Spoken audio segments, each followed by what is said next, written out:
You're actually Nahida, aren't you? Paimon felt like Catherine was acting weird when we met at the Sumeru's festival. And Dunyarzad, did you save her? It's a really long story. We shouldn't disturb her. Her consciousness is still weakened.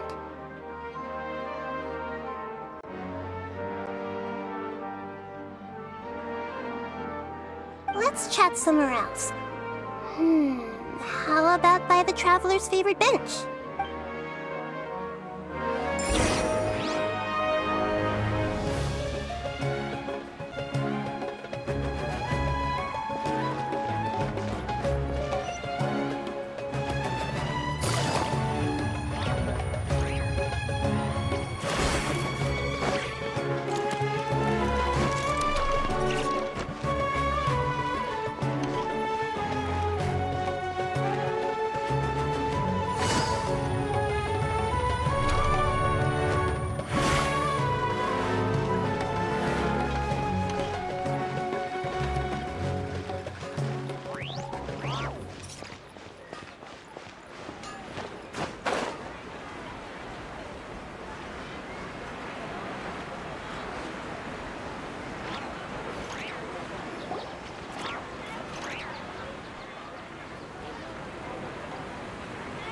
Talk about Dunyarzad first. It's such a relief that she's alright. After we parted on the last day of the Sumeru's festival, I left the city and saw what the Traveler had described. Among the countless dreams, I found one that was growing fainter and fainter. This proved my suspicion. Once Dunyarzad could no longer bear the Akasha harvesting her dreams, her consciousness began to dissipate. But this also meant it escaped the Akasha's control. Such a small fragment of consciousness can't last for very long, though. It will return to its original dream, where both will gradually fade until they completely disappear. I used all the power I had to keep her dying dream alive as long as possible, but it still wouldn't have lasted for much longer if it hadn't been for you two breaking the samsara. So it looks like we did manage to save Dunyarzad in the end! And not a moment too soon. Huh? Why are you two smiling so happily? I thought you'd be so moved that you'd start crying. I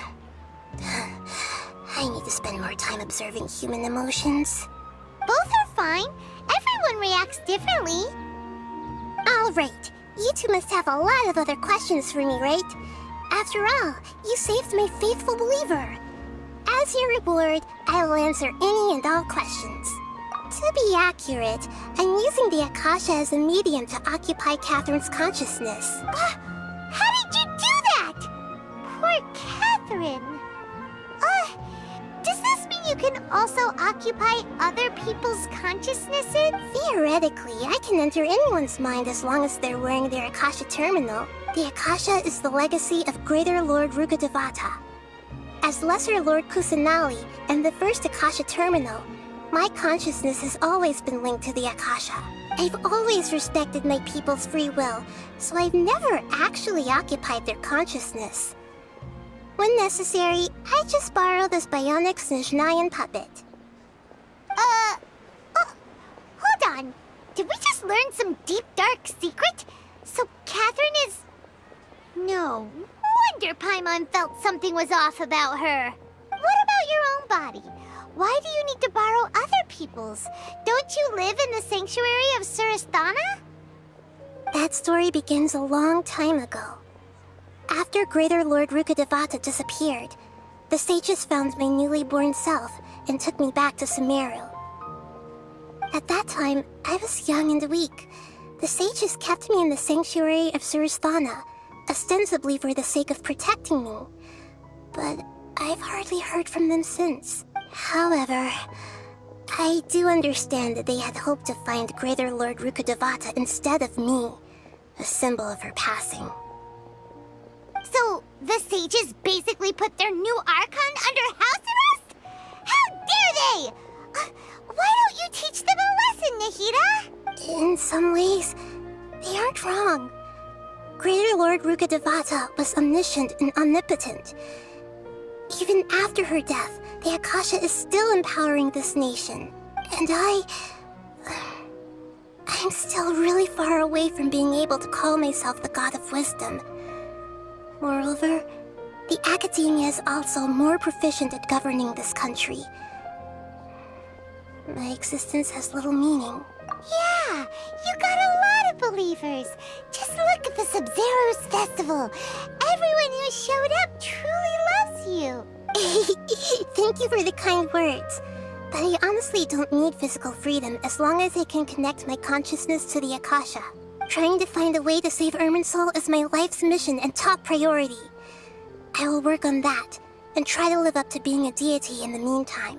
Every once in a while, I will also take up the duties of the God of Wisdom and enlighten a lost soul here and there.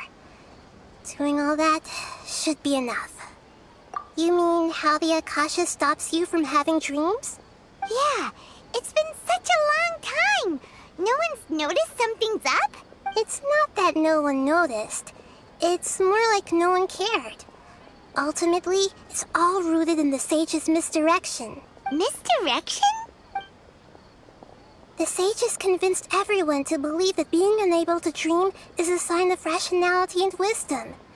Not dreaming is a badge of honor in Sumeru, even if the truth is that their dreams are being reaped by the Akasha. With their propaganda in place, the sages can maximize their use of the Akasha to facilitate their research. Besides, Greater Lord Rukkhadevata must have created the Akasha in the hopes that it could be used to its full potential. That's why I've never come out strongly against this. Anyway, the perspective advocated by the sages drowned out any voices of doubt. By now, even those who never use Akasha terminals find it too shameful and embarrassing to talk about their dreams. At the Avidia forest, there was this incense that made the traveler fall unconscious and dream of a huge tree and a red sky. You also heard someone's voice, right? It said world and forget me. Yeah, so you do know! We've been wanting to ask you what that was about, and if the red sky was related to Conria. It seems like the traveler established a connection to Irminsul. That was a message left by Greater Lord Rukkhadevata's residual consciousness in Irminsul. Perhaps her last memory before she died. As you two probably know, Greater Lord Rukkhadevata disappeared after the disaster in Conria. The timings of these events do line up, so your suspicions are reasonable. A message from Greater Lord Rukkhadevata? We thought it was from King Deshret.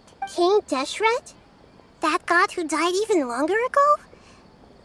Some present-day desert dwellers still worship him. You probably just heard some of their conspiracies. Okay, so what does the message mean? I still haven't managed to decipher it.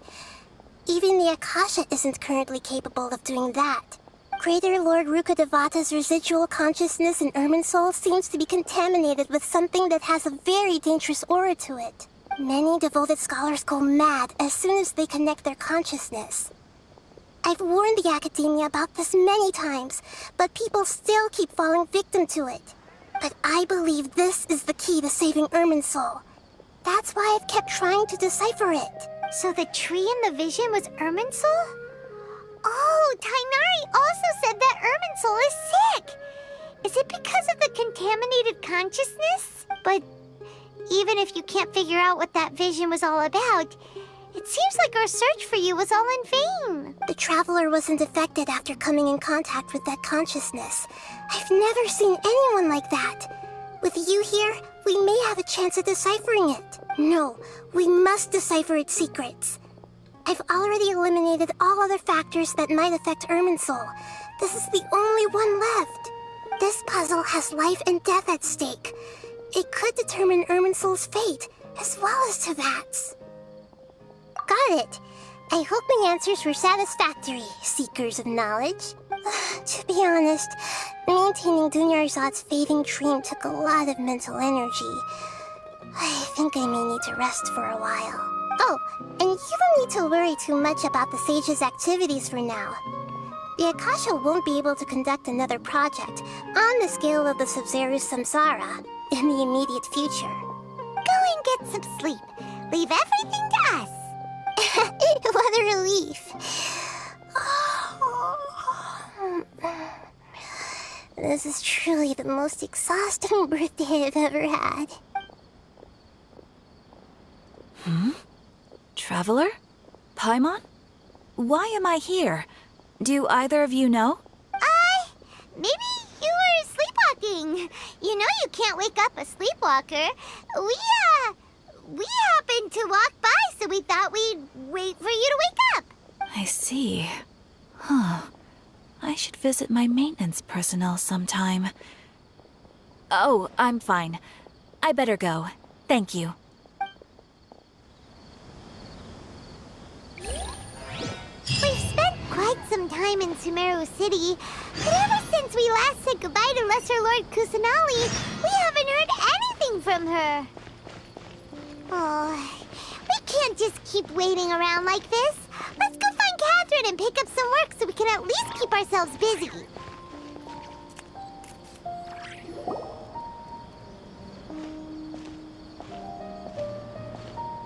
Ad Astra Abyssosque. We meet again, you two. Hi, Catherine. Do you have any commissions for us today? Commissions, huh? Let me think. Oh, how about this? Please attend the Academia's Academic Symposium this afternoon and recite a love poem on stage.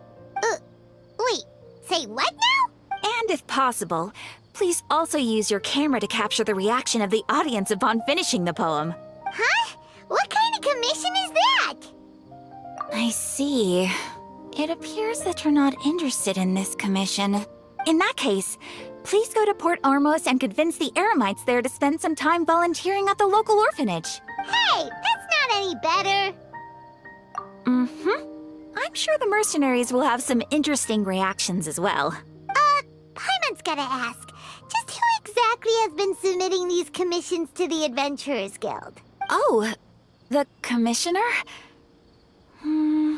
Well, actually, I just wanted to see the two of you in action. Was it so obvious? I was hoping you would actually take one of those commissions. That kind of chance to observe humans doesn't come by often. Ah, so it's Nahida. Paimon just knew Catherine wouldn't crack those kinds of jokes. When did you get into her head? From when she said, Ad Astra Abyssosque? So it's been you this whole time? Are you done resting up, Nahida? Yes. I've been sleeping ever since we parted ways, and I even had a really, really long dream. It was another dream about the Sumeru's festival, except it was a happy one. In my dream, I was sitting in the middle of a flower terrace, and everyone in Sumeru City was holding hands as they danced in circles around me. They danced round and round, and everyone looked really happy. I also got to sit on a gigantic flower carriage. Ferris, the Knight of Flowers, raised me really, really high above the ground, and I was throwing an endless amount of Yalda candies at the children. You know, Nahida, maybe your dream is how the Sumeru's festival really should be. It's meant to be a joyous time where everyone gets together to celebrate your birthday. Huh? Wasn't I describing a really happy dream? Why are you both looking at me like that? Wait, could this be an example of the emotion known as pity? No, we aren't pitying you. That would only make everything worse.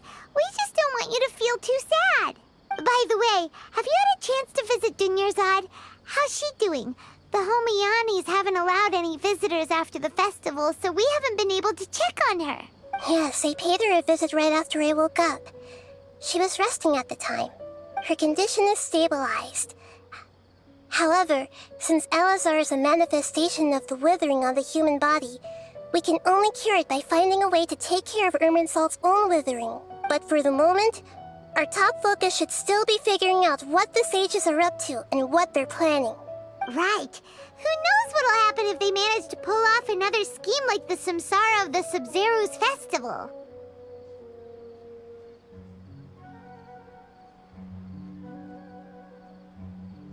So our first priority should be investigating and putting a stop to the sage's activities. As for how we should pull that off, let's discuss it somewhere else. There are too many adventurers around here. Oh, good point. Sorry, adventurers. We're gonna be borrowing Catherine for a little while.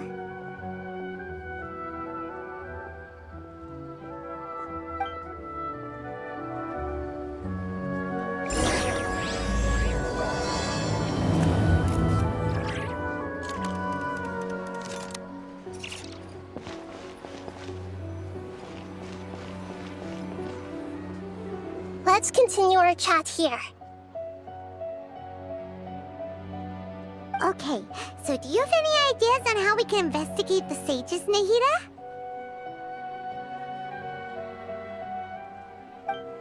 Actually, I've already done a little bit of work on that. But for now, I want to hear your thoughts.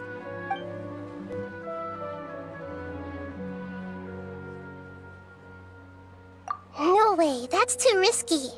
You mean it'd be too easy to get caught? No, it's not that. We shouldn't involve innocent students in this. A single mistake could completely ruin their lives. Doing that would be ignoring the safety of my people for my own selfish goals. How is that any different from what the sages are doing? That's a good point. Spoken like the god of Sumeru.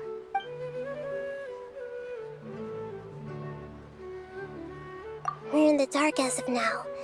Since we still don't know anything about their goals, any rash move could tip them off and lead to terrible consequences. After all, every person in Sumeru City is one of their hostages.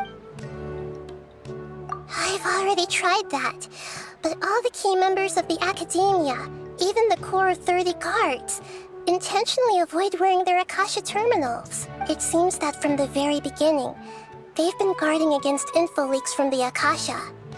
Of course, it could also be because they're wary of me. Have you already caught the sage's attention? I'm guessing not yet, but distrusting me would make perfect sense if they've ever paid attention to the urban legends about me. In any case, I probably can't take over their minds directly. Are we really out of ideas? Nahida, you're super smart, so you already have something in mind, right? Don't keep us in suspense. Spill the beans already. According to a popular theory from the Vahumana Darshan of the Academia, rejecting impractical motions at the beginning of a planning session will give more weight to the actual proposal. Okay, but aren't you the god of wisdom?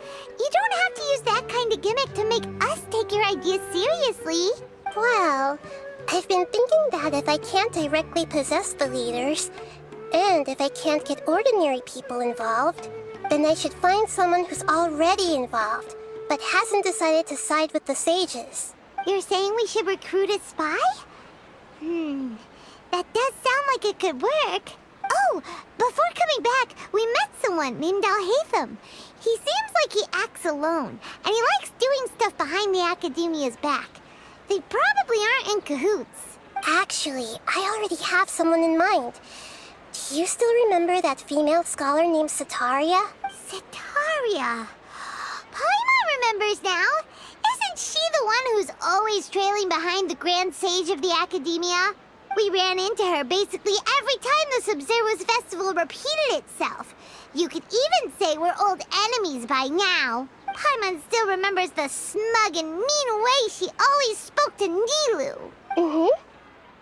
I've always liked observing all kinds of people, and Sataria has always stood out from the crowd. She was born in the desert and was hailed as their greatest genius. Her academic gifts allowed her special admission into the Academia, and also gave her the opportunity to serve as the sage's assistant. Oh, Paimon didn't know she was from the desert. She must be pretty special then. Paimon feels like most of the desert dwellers around the city are working as mercenaries. The name Sataria means star. When she lived in the desert, she shone like the brightest star in the night sky. Later on, she was chosen by the sun. The star was given a place in the daytime sky to complement the sun's dazzling light. Soon after, the star witnessed the sun scorching the earth, which brought forth many disasters. The star began to waver. Instead of staying beside such a sun, wouldn't it be better to return and light up part of the night sky? But in the end, she couldn't give up the radiance of daytime. To cope with her shame, the star buried her guilt and closed her eyes. From the sound of it, Sataria's just hung up on the research opportunities here. But she doesn't really support the academia. She still feels guilty about not doing more for the desert, right? She's just running away from her problems. Indeed. When they are presented with complex moral issues, many people will simply plug their ears and go with the flow until the problem can't be fixed anymore. She's suppressing a lot of guilt, but before she realized it, she had already become the sage's accomplice. She can't deny her part in their schemes anymore. Right. We must somehow make her face her problems again. That way, not only can we get useful intel from her, but she can also use it as an opportunity to redeem herself. From my past observations, Sataria will take a day off from the academia every 10 days to do some shopping in the city. Tomorrow afternoon just happens to be a shopping day for her. That'll be our chance. To prepare, let's go check out some of her favorite spots and have a quick chat with a few of the vendors there.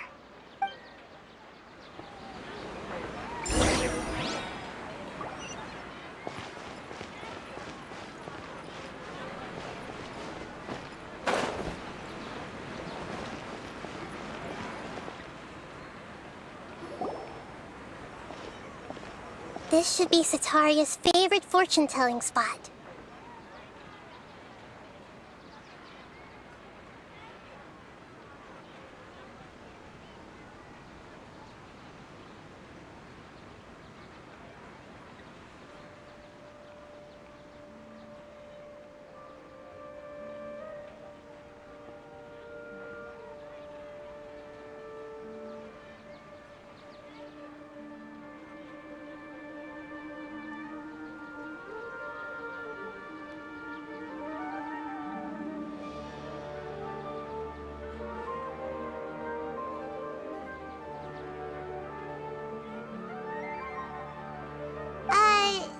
So should we ask the fortune teller about Sataria?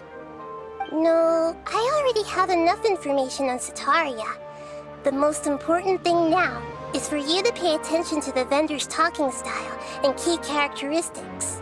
Talking style and key characteristics? My poor lost lambs, have you become troubled over your fates? The divine voice of wisdom often echoes between mine ears. If thou be blessed today by the gods, I may be able to show you the way. Huh? Really? Nahida, you've been whispering things to her? Shh! My friend here has some doubts regarding her future. Can we get a fortune reading for her? Of course, of course. In that case...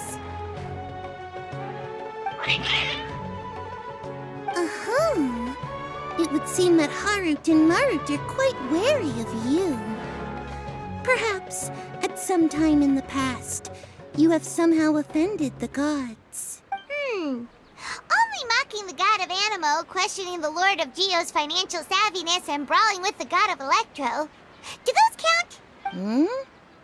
Oh, nothing. Go on, pick an aspect for her to divine. Health prospects. No problem at all. The gods have spoken. The truth shall be revealed. Your life shall continue on for... Many tens of thousands of years? Impossible. Harut, Marut, did you two spoil my divination? I've never read a fortune so absurd. Actually, Paimon thinks this is probably the most accurate fortune-telling you've ever done. I admit that the orientation of today's celestial matrix is, suboptimal. As such, there will be no charge. Is that so? Well, that can't be helped. If you were to bring some food offerings for Heart and Mart on your next visit, perhaps they could help you reverse the wheels of fate.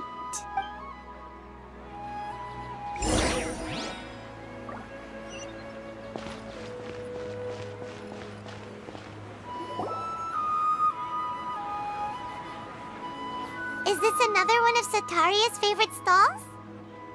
Yep, it belongs to a king. His father helped Sataria a lot when she first moved to Sumeru City, so she still comes by whenever she has time. When I start talking with him, listen carefully to the details of our conversation.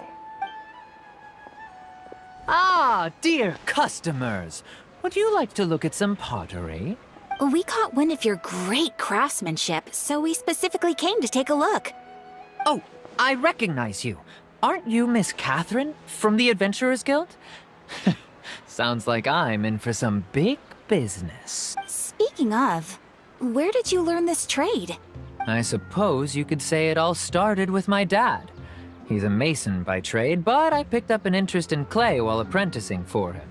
After that, I began making pottery by myself in secret, and I simply changed trades when my works turned out well. Although it's a pity that I'm no longer making much use of the knowledge provided to me by the Akasha. That's nice. You're making a living doing something you love. So is your father still working as a mason? Oh no, not anymore.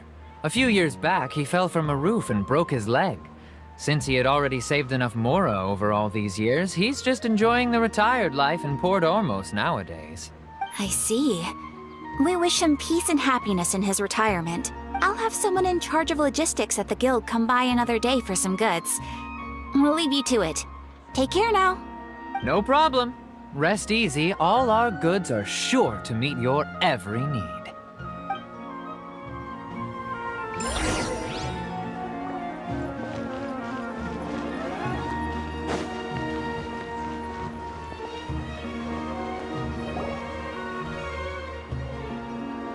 This should be our final stop. Sataria is always thinking of this restaurant when she's working at the academia, so she always comes by whenever she's out in the city.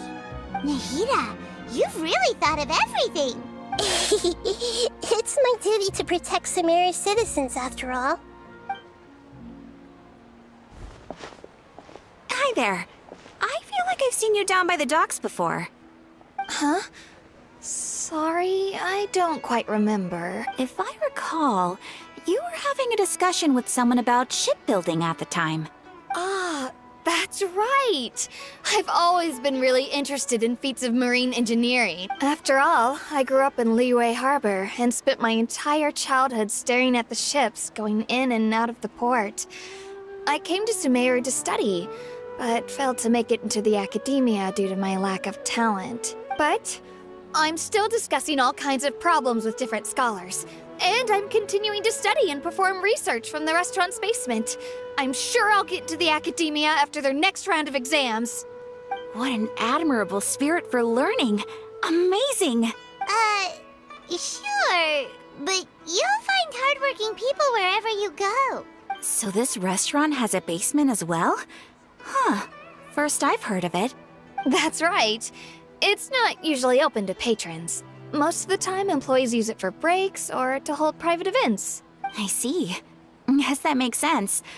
Well, good luck with your studies, Miss Chishan. Thank you so much. As long as I can make it into the academia as an official student, I'll be happy.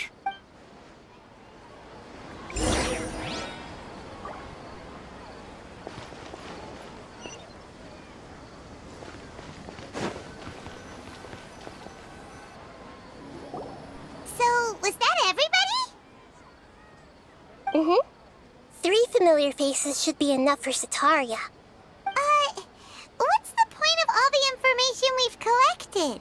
Nahida, you still haven't told us how you're planning to make Sataria face her problems. Sataria is already used to avoiding her problems, so we must find a way to break through her usual sensibilities. I remember you mentioned that the Eremites in Port Ormuz are all making a fuss about the upcoming resurrection of King Deshret. Although it's all just a boatload of nonsense, the fate of her homeland may turn out to be Sataria's soft spot.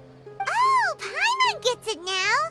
You want to take advantage of the guilt Sataria feels about her homeland. Although she knows she should return home to help the people of the desert, all she's done is conspire with the sages. So how do we set that up? Well, King Deshret is long gone, and Sataria is also too smart to fall for any simple tricks. If we simply engaged her under the guise of King Deshret's believers, she would definitely be weary of us, and we may not get anywhere. But if we were to borrow some of her close acquaintances to talk with her, her reaction would probably be very different. So, you mean you're going to possess those people we just talked to? Yep. Possess them through the Akasha. Imply they've already converted to the faith of King Deshret, and then convey our made-up will of King Deshret. As long as everything goes smoothly, we'll get through to Sataria for sure. She'll never guess that we had anything to do with it. Ah, so that's how you're going to use all the info we collected on these people. It's so that you won't slip up and break form. Possessing them will only work if you can manage to pass off as them. Exactly. So, best of luck with impersonating them. Huh? Best of luck? But we don't know how to possess anyone. That's no problem at all.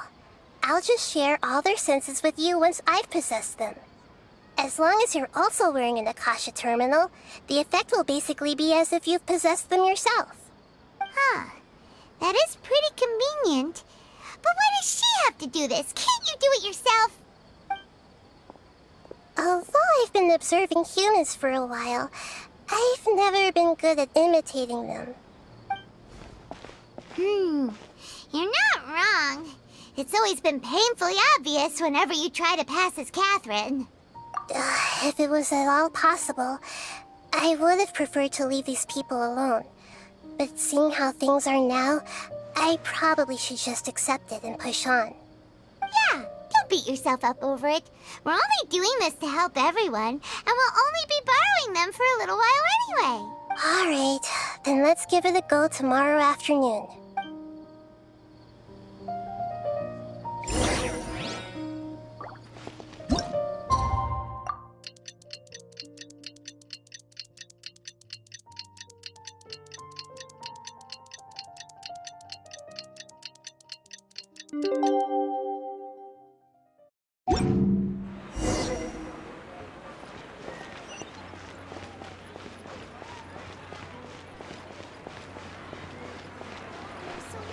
Specialties in Sumeru.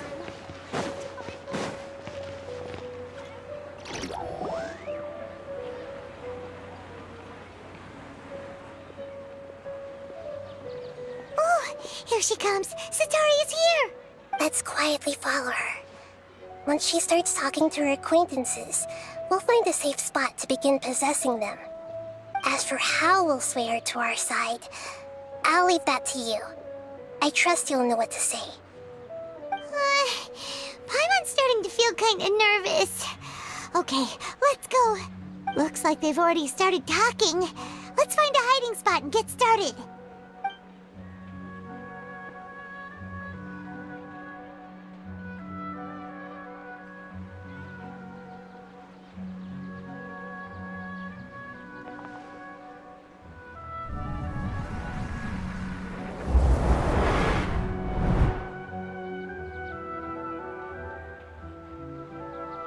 That's right. You really can't force anything when it comes to love. And besides, everyone around me has a very different background and outlook. Are you still listening to me, Nabia? Oh, of course I'm listening. You were talking about troubles with your love life, right? I heard everything you said. Okay then. You just seemed a little distracted for a moment there. Strange. Your cats seem pretty worked up. Is something wrong? I always thought they were quiet, happy kitties. Oh, what are their names again? Ah, that's right. They are just little darlings, aren't they? Harut and Marut. Ahem. So, which fortune do you want me to read for you today? You must have come for another echo of the divine voice of wisdom. I'd like to get another reading on my love prospects, but to be perfectly honest with you, I feel like I've been a real mess recently. A mess?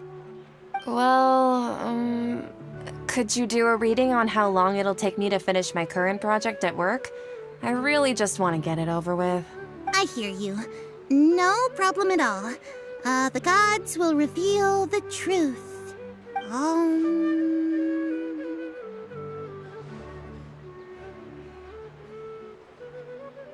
The gods are asking, Setaria, why haven't you gone home?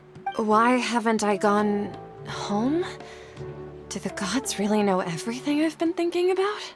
Setaria, why don't you just go home? It's a demand now instead of a question. The gods seem to be truly upset. I'm sorry. I know I failed the gods. Please pass on my most sincere apologies and ask for their divine forgiveness. And if I may ask, Nabia, is there a specific god who's speaking to you right now?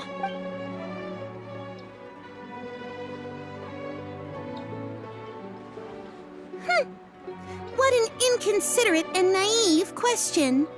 The god who is speaking to me is, of course, the wisest and mightiest of all, King Deshret.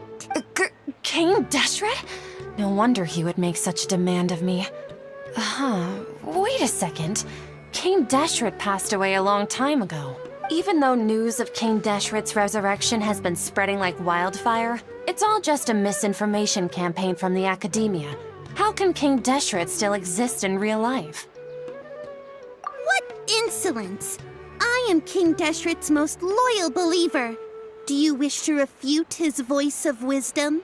Oh, no. As a child of the desert, I am only reveling in his power upon learning that his divine glory has touched even this city. I will think very carefully about his demand of me. I'm sorry. I must go now. Wait!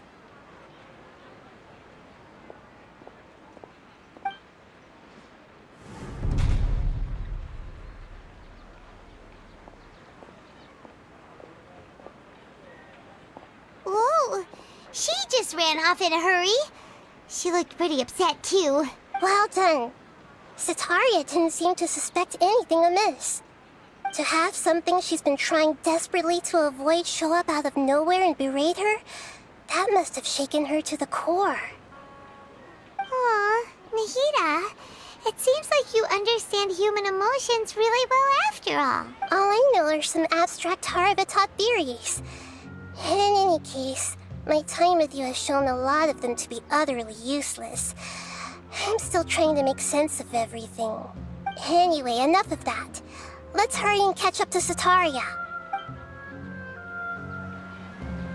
He's out of King's now, right on cue. Let's get ready to possess him right away.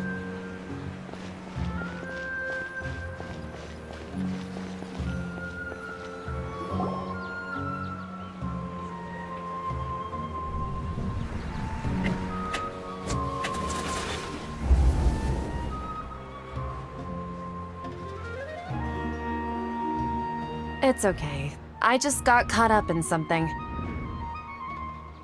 Oh, actually, didn't you ask me to help you look for work? What kind of work were you looking for again? Oh, right. Your old man's craft. How could I forget? Speaking of, how's he doing?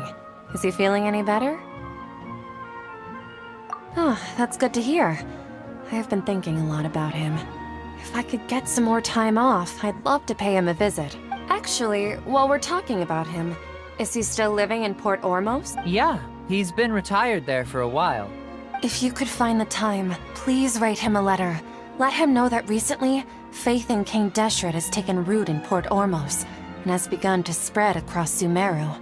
He has a quick temper and has always been a devout follower of the Sumeru Archon. I don't want him to get into a fight with those King Deshret believers because of a difference in beliefs. Oh? So, who are you siding with in all of this? The Academia or King Deshret? I'm so jealous of you. You were born a child of the desert, yet you chose to betray King Deshret, and now you spend all your time with those crooks from the Academia.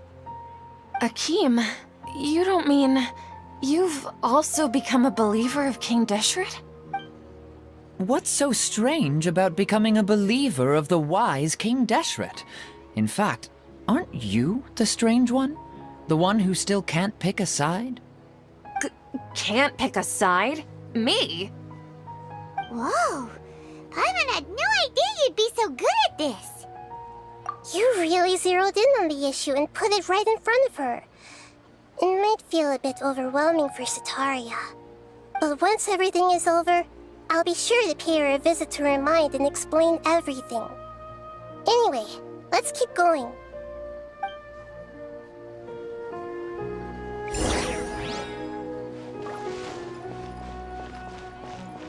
Come on! Setaria's already started talking with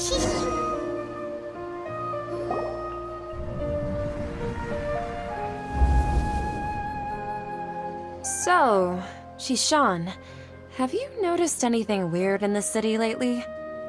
Like, as if someone was trying to preach to you about something? Oh, right. Speaking of strange things, I celebrated the Sub-Zerus festival so many times that I lost count. That was really weird. Wait, how could you be aware of that? That should be impossible. Nothing in the report indicated anything like that. Are you still failing to realize that the Academia's lowly tricks could never deceive all of Sumeru's citizens? Shishan, don't tell me that you've converted to King Deshret as well! What an absurd question. You make it sound like I should be ashamed for becoming a believer of King Deshret. In reality, shouldn't you be the one who is ashamed? You, who works side by side with the Academia, and treated people as nothing more than experimental subjects? Please, please stop! Even now, Setaria's still trying to run from her problems. She can no longer justify everything to herself. Hey, she's trying to talk to the guards! What should we do? This is the most important part of all. Quick, get ready. Mercenary, you're a member of the Corps of 30, correct? Please help me pass a message to the Matcha right away. The situation in the city is getting out of control. Please, try to remain calm, miss. Tell me what's happening in the city. Heretics are infiltrating the city, and they've already converted many residents to their side. Heretics? What kind of heresy are you talking about? King Deshret! Many people I know have suddenly started believing in him, but he's long dead. It's impossible. Miss Setaria, nothing is impossible. You know my name? King Deshret is immortal, and all who defy him will one day pay the price. You must face the truth, Setaria. You tread a treacherous path, and the longer you ignore it, the tighter the Academia's grasp on you will become, and the deeper you will be ensnared. Child of King Deshret, never forget that the desert that belongs to you lies elsewhere. What's so strange about becoming a believer of the wise King Deshret? In fact, aren't you the strange one? The one who still can't pick a side? What an absurd question. You make it sound like I should be ashamed for becoming a believer of King Deshret. Setaria, why haven't you gone home?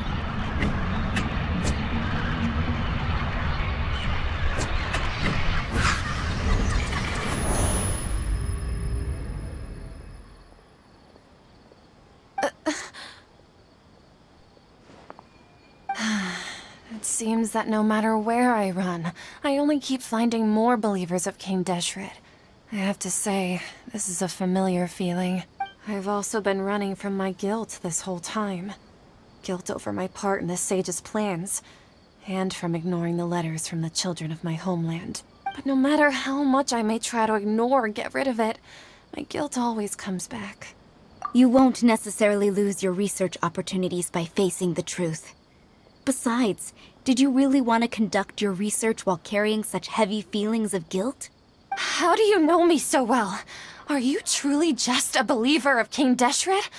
Or are you the god himself? That's not important.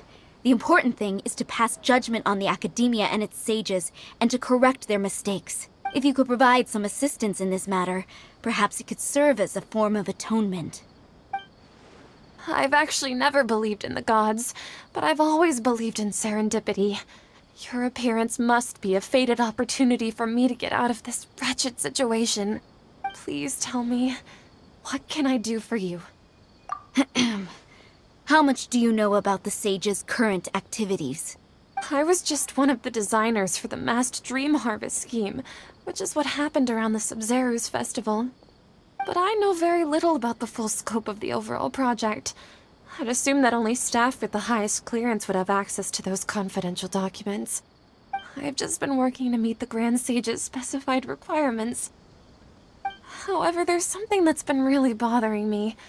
I heard that a scholar who was previously expelled has returned to the city, and even the sages are still quite wary of him.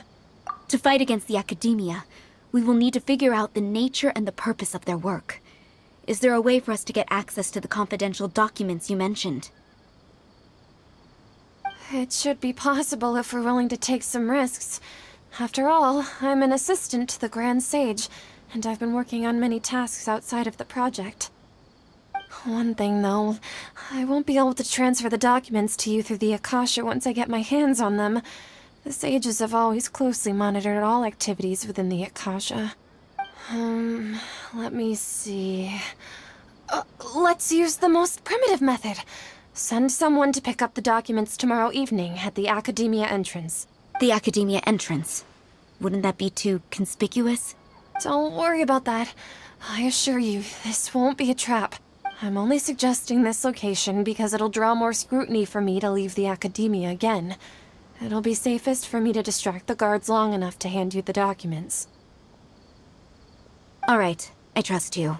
So, if I were to successfully complete this task, would it mean I've atoned for my wrongdoings? That'll depend on the judgment of the Sumeru Archon. The Sumeru Archon. That's right. Her people are the ones we have endangered. As the god of wisdom, she's also the one responsible for judging and guiding the scholars. Maybe it's time for me to find a god to believe in. Just as Nahida predicted, we've managed to bring Sataria to our side! The Traveler's execution was ingenious.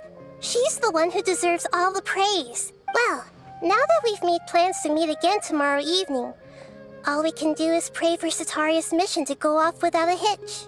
Pray? But if we're going to pray to the gods, aren't we just praying to you? God of wisdom and guardian of the scholars? No. The truth is the true guardian of scholars. I've always believed that. Anyway, let's meet again tomorrow evening at the Adventurers Guild.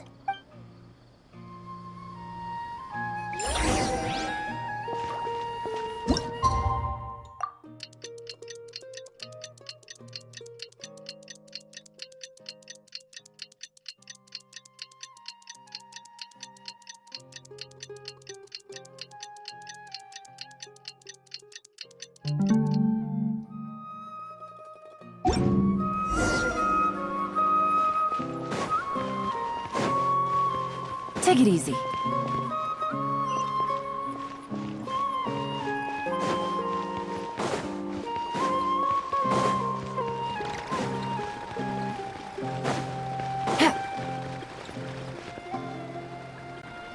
Catherine, we're here! Oh, you are the other Catherine, right? That's right. I suppose I'm the other Catherine in your mind. Shh! We're on a secret mission tonight, so we need to protect Catherine's identity. Yep, Paimon's right. We cannot fully rule out the chance that the meetup tonight is just a trap. If something were to happen, my existence may be the only trump card we'll be able to play. After all, the academia should still be unable to confirm the existence of my consciousness in the outside world. Yep, exactly. Just what Paimon was thinking. Anyway, enough about that. Let's just make sure to be on our guard. Off? What do you feel is off? It's the middle of the night. Of course it's quiet. You're not getting paranoid, are you? No, I think she's right. It really is a lot quieter than usual. If you look around, there seems to be fewer people on the streets. I'm not sure if this is the case for the entire city, though. Huh. Maybe it's just a coincidence. Maybe Sataria figured out a way to not only distract the guards, but also to get everyone to go to sleep early, just so we can exchange the documents in peace. I also can't quite figure out why things feel a little off. But now that we're here, let's go ahead and meet her as we planned. Well, regardless, as long as you're here with us, Paimon feels a little safer.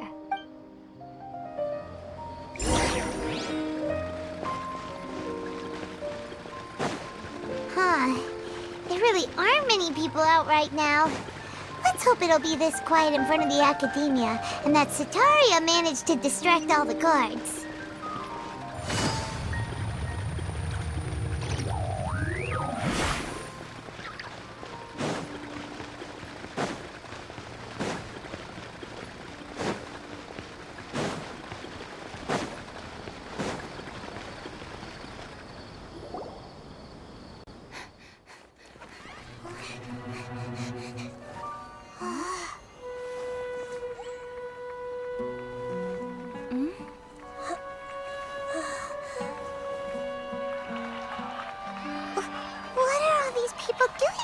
This hour of the night.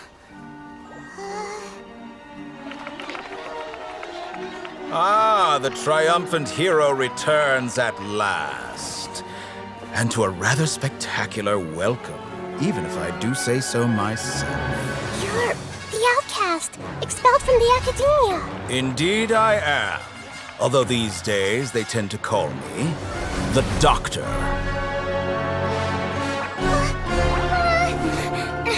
If you're looking for your researcher friend, she has already been taken into confinement. With some basic caution, she could have discovered the listening device on her person. Clearly, she lacks the degree of rigor expected of a true scholar.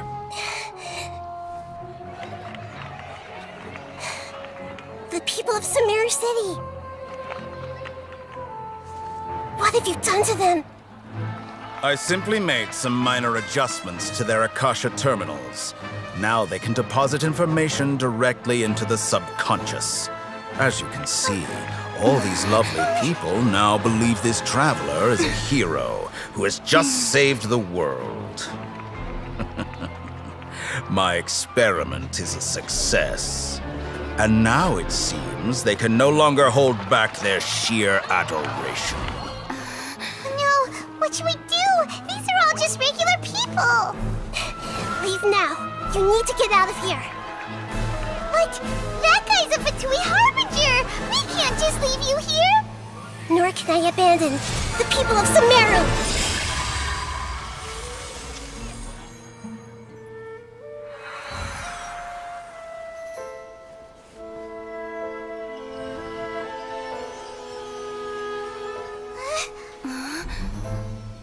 Don't worry.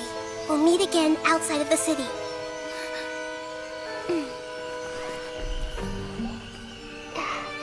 I see. You appear to have overridden their mental faculties with your own consciousness. To possess such a powerful mind, you must be the god of wisdom.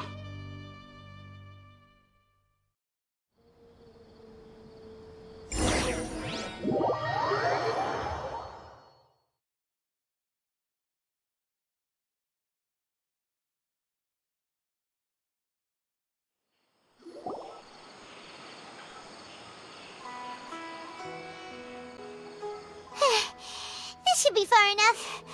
Whew. Paimon needs to catch her breath first. Is the heater going to be okay? We only made it out because of her. Paimon wasn't counting on running into a new Harbinger here, let alone such a high-ranking one. That guy was number 2. So scary.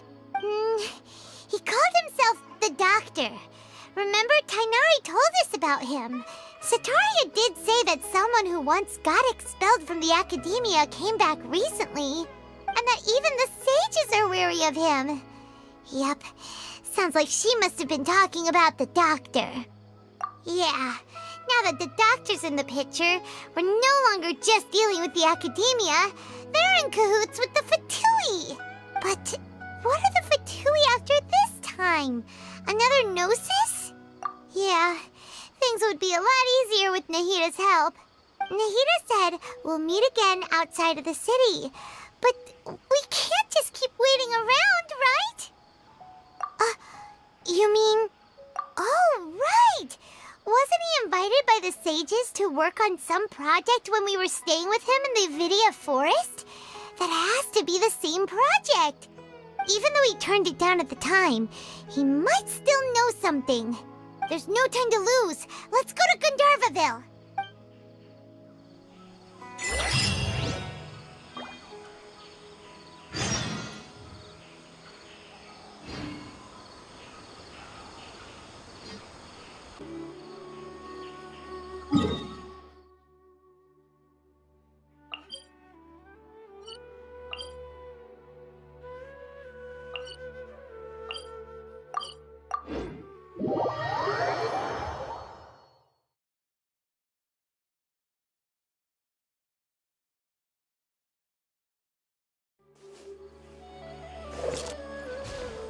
Take it easy.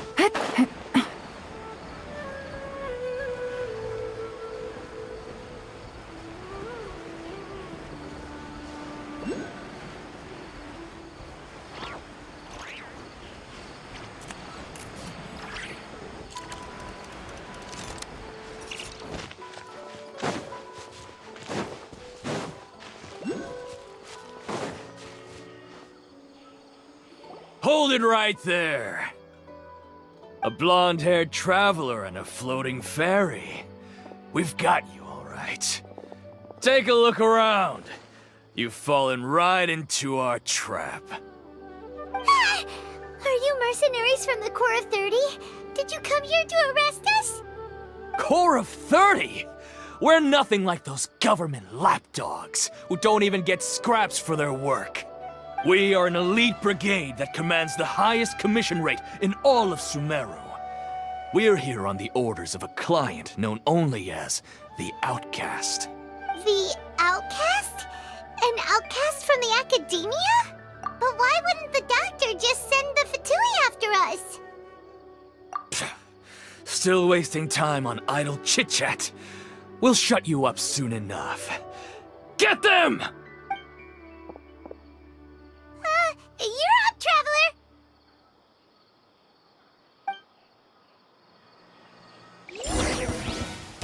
Following order. New punch. Gotcha.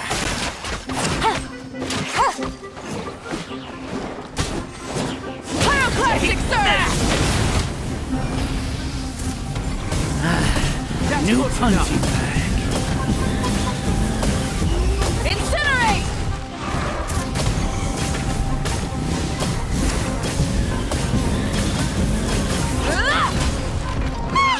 It isn't over yet! Here comes reinforcements! The blazing sun!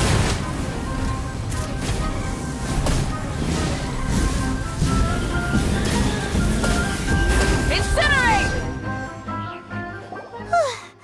That was pretty rough. Is that what elite mercenaries are like? Yeah, looks like we'll have to keep our guards up. But this doctor guy seems like a pretty tough opponent.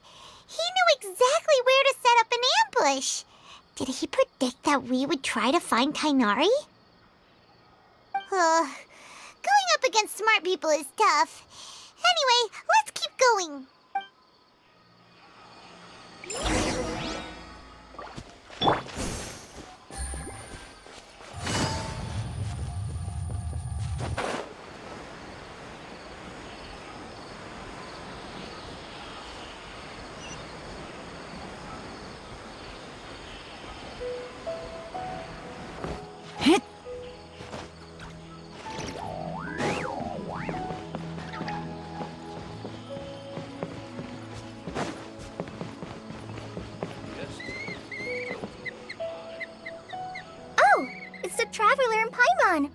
are you two doing back here? Kale! It's nice to see you again! Are you doing alright? To be honest, I'm not doing too well. My Elazar has been progressing at a faster rate lately. I'm finding it harder to complete more intricate tasks. As a result, Master Tainari is taking me off the patrol schedule. He will only allow me to stay here and coordinate other people's tasks. Oh, Kale! Speaking of Tainari, did he go off on patrol? We're here to talk to him! Oh, Master Tainari? He just left the Avidia Forest a little while ago. He was headed to Party's DI. Huh? He left? What? Isn't Tainari always saying that he never wants to leave the Avidia Forest?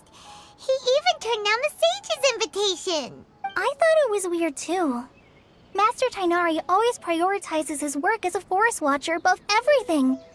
He almost never leaves his post. He left in a hurry this time, though. No, I only found out that he left through a message he left behind. He also made sure to delegate all his tasks using a schedule. To leave in such a hurry? I'd guess he had something urgent to take care of. Master Tainari originally studied in the Amorta Darshan of the Academia, and Partis DI is something like the Amorta's research base. Many rare shrubs and grasses have been planted there for research. I know that before he became a forest watcher, Master Tainari once spent a long time conducting research at Partis DI. A research base, huh? Gotta wonder what kind of research Tainari just decided to work on all of a sudden. Oh, we don't have a lot of time, so let's go look for him at Party's DI. Don't worry. I'm fine. I'm used to living with Elazar by now. If you run into Master Tainari, please send him my regards. Got it. Will do. See you later, Kale.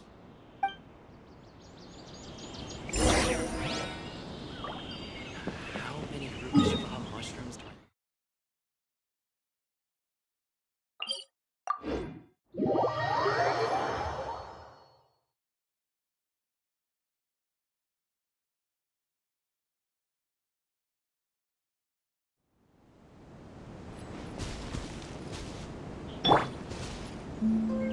Light it up!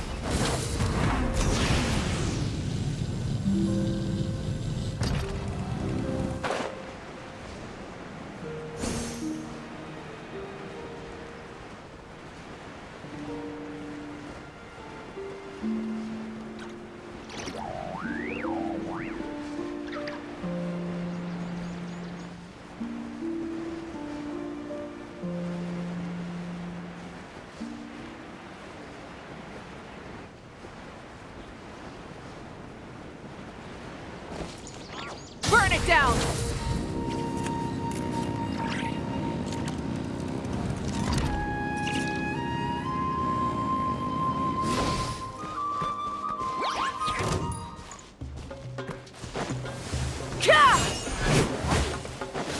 Light it up!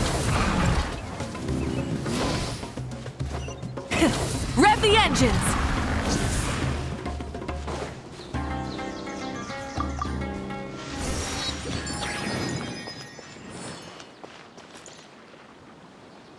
Wait! Look who it is! Thank goodness you're okay. We were so worried about you. Hey, this was supposed to be a touching reunion, but you're ruining the moment. Actually, it's very smart of the Traveler to be wary of me right now. After all, the Doctor has shown that his technology can apparently even control human minds. Plus, it's not like you could have known what happened after we split up and I was facing the Doctor by myself. Even a pool of stagnant water after a torrential storm can occasionally pass as a patch of sky.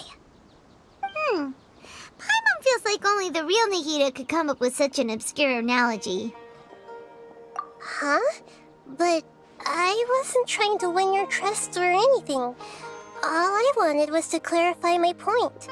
Well, we understand that point now. Please, Nahida, tell us more about what happened.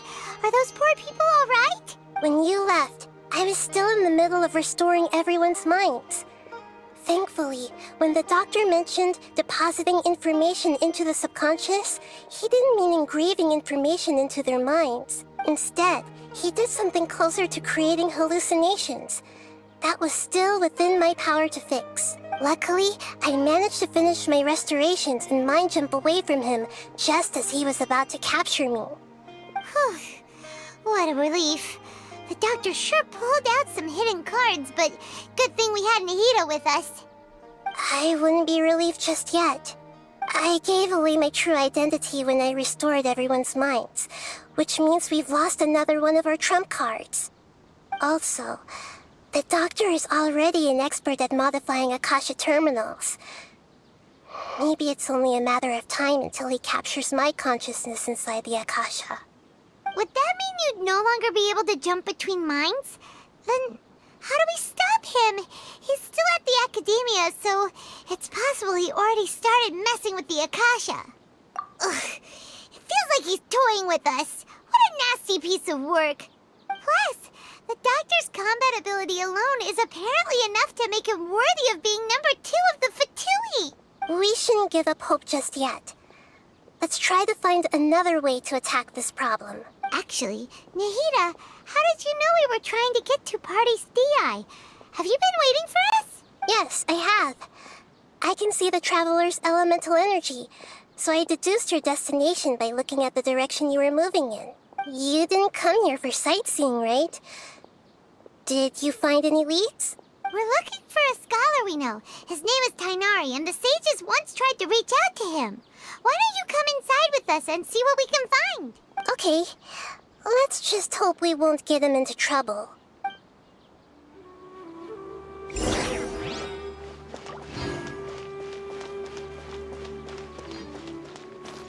Have you considered the possibility that there's something...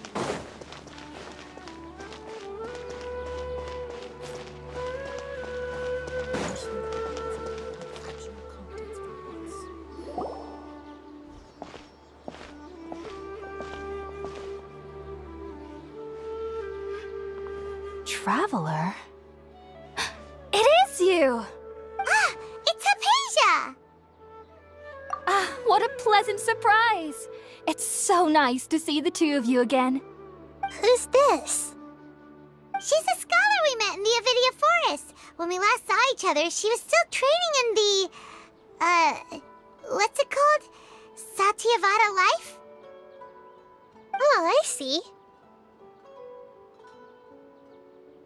That's right, we're old friends. You've come at just the right time. Ever since I've come here, hardly anyone has even talked to me. Hypatia, you're way too excited about this. Actually, for you to leave the Avidia Forest means... you're not in training anymore? Wait, no. Did you already finish your training and reach Paripurna life? What do you think? My consciousness has already managed to make contact with the divine. You did it! Congratulations! It's so exhilarating to share this sublime joy with others at long last! When my consciousness made contact with the gods. Ah, what a supreme and unparalleled experience that was! That sounds incredible! Oh, all right. Actually, please wait. I haven't forgotten my promise to you. Remember? I promised to help you understand what you saw from Irminsul once I gained deeper insights. My current self has not only gained true insight, but I can even help you establish a direct connection to the consciousness of the divine. You can do that? I've never heard of anything like that, but if you want to give it a try, I'll do my best to protect your consciousness during the process. Hold on. I brought some spirit borneal with me. This is still a crucial part of the ceremony. We're using that incense again? All right now. Hold my hand. I'll help you establish a pathway to connect your consciousness. Okay. Ready?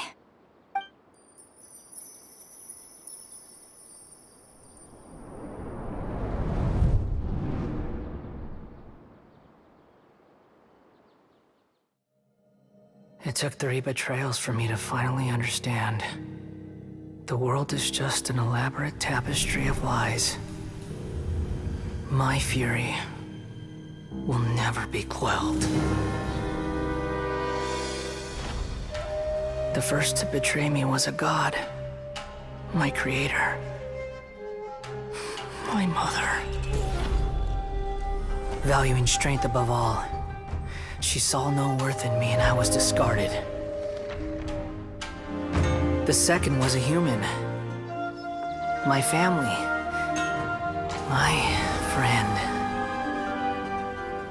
Consumed by fear, he saw me as an abomination. The third was one exactly like me.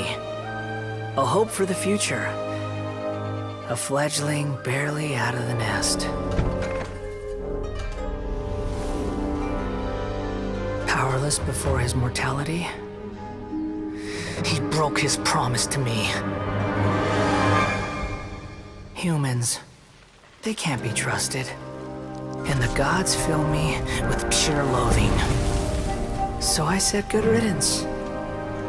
I denounce the world and laugh in its face. My chest will never again be defiled by worldly filth. I will scrub away every last trace of human emotion. Then it will be empty, a blank slate, and ready to receive a supreme gnosis, brimming with pure divinity.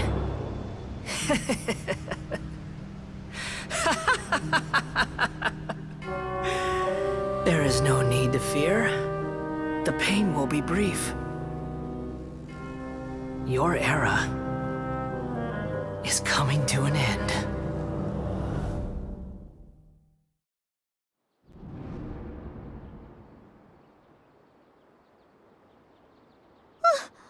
What was that? Did we actually just see the Balladier's memories? Everything matches what we know about him. But how is he connected to the divine consciousness that Hypatia was talking about? You saw it, right? You felt it, right? Such a majestic god! Such a noble will! Such sublime emotion! Alas, shame. If only that which beats within my chest wasn't a filthy mortal heart. Oh, great and merciful God! Please grant me forgiveness and salvation! Do you understand now? I'm afraid this is no Puripurna life, but rather... Ah! You! Why are you so mean to me? Why is everyone hiding from me? I found divine wisdom. Shouldn't I receive praise and honor? Haven't I uncovered that light in the darkness? Hypatia? That's how I always thought everything should be.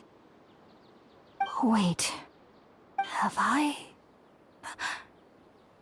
already lost my mind?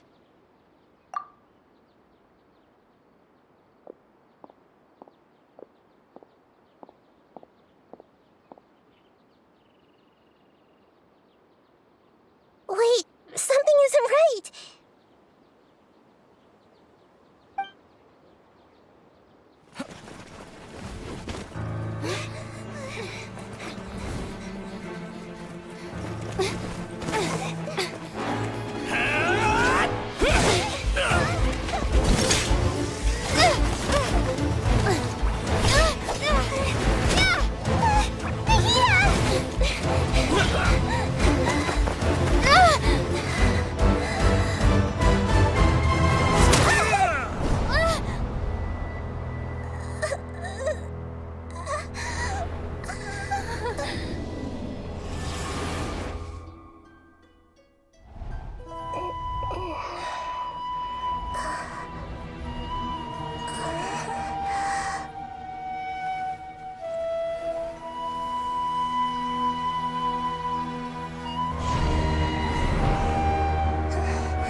Wait, no.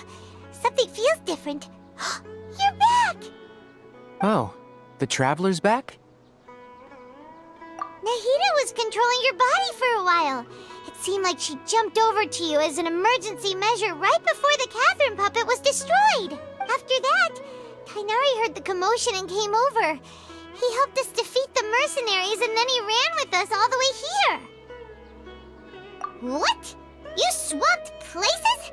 You mean your consciousness also went into Nahida's body? Wait, then where is Nahida's consciousness? Where is she now? I never imagined that an individual's consciousness could be transferred around like this. Had I not seen it with my own eyes, I would have never believed it. I don't think this can be achieved with current human technology. Also, while we were running, the consciousness in your body told me to pass on a message. She said, "The doctor has found a way to trap my consciousness, so I can't journey with you anymore. But even in a moonless night, a shower of starlight can still drown out illusions and lies." Oh no! Nahida's trapped in the sanctuary of Surasthana for good this time. Was that message all she left for us? It's pretty vague. Oh, that makes sense. Since the doctor captured her, she won't be able to say anything without him knowing. She's being extra careful. Even in a moonless night, a shower of starlight can still drown out illusions and lies. Huh. Paimon knows the moon illusions and lies are from the alchemical divination at the Sumeru's festival. Didn't Nahida use a starlight analogy before? It had something to do with Sataria. Oh, that makes a lot of sense. Huh.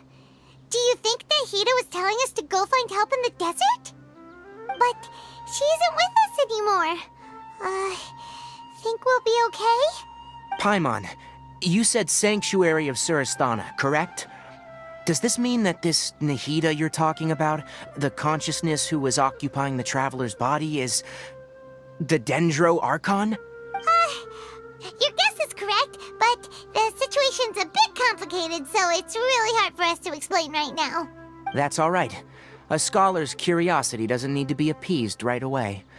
As for the complicated nature of the situation, safe to say I have witnessed that for myself. I've spent some time with you, and it looks like the Dendro Archon's also on your side. So, I trust you. Thank you, Tainari. Oh, actually, we came here to ask you a question. What do you know about the project that the sages have been working on? That. While I was indeed invited to join that project, the sages were always secretive about its scope and goals, so I eventually declined. All I know is that the project has something to do with the restoration of Irminsul. Huh? Did you see something when you were in Nahida's body? What? Do you have any evidence?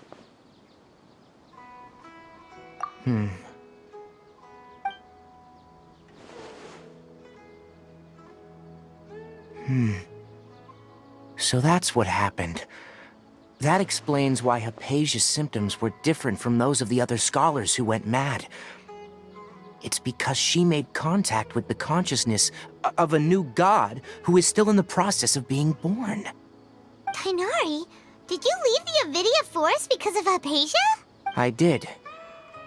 I noticed Hypatia's mental anomalies, but since her symptoms were rather atypical, I secretly took her to Pardis Di and began searching for a way to return her to her normal self. If I didn't take action, Hypatia would have already been taken by the Matra to the desert, doomed to a life of exile at Aru Village. Now that you mention it, I knew the Academia has never thought particularly highly of Lesser Lord Kusanali, but I still didn't expect them to do something as arrogant as creating a new god. Looks like I made the right decision by not accepting their invitation. The Doctor and the Balladeer. We have 2 Fatui Harbingers in Sumeru. Sounds like we're in for a bad time. From your description, I don't think they've completed their project. There may still be room for us to intervene. But then, what is the connection between creating a new god and restoring Irminsul. Yeah, it feels like we're still nowhere close to figuring out the sage's goals. Right, we've pretty much gone over everything we need to know, so we should head out. How about you, Tighnari? What are you going to do? I'll stay here for now. I still want to try a few more things to help Hypatia. If you're planning to go into the desert, start by heading for Caravan Ribat. That'll be your fastest route. Come find me here if there's anything else I can do to help. May the spirit of wisdom go with you. Thanks, Tighnari. Hopefully Hypatia will feel better soon. We're off then.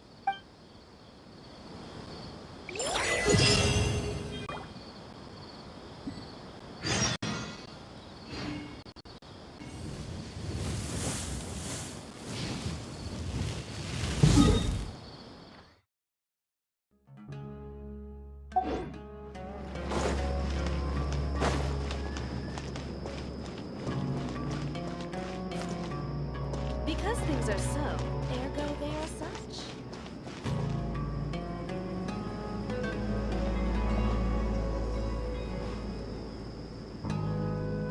We finally made it to Caravan Ribat. It's pretty lively here. So, just past this wall is the desert, huh? Oh, wow. Paimon remembers hearing people call this the Wall of Samiel. It's made to block sandstorms from the outside. Oh, if it's this tall, it's gotta be the divine work of Greater Lord Rukkhadevata, right? Enough gawking. Come on, follow me. Huh? Over here.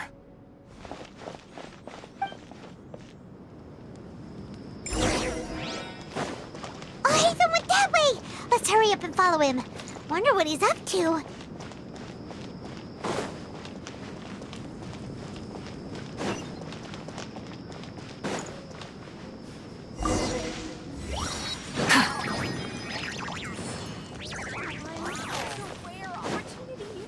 Let's go check it out.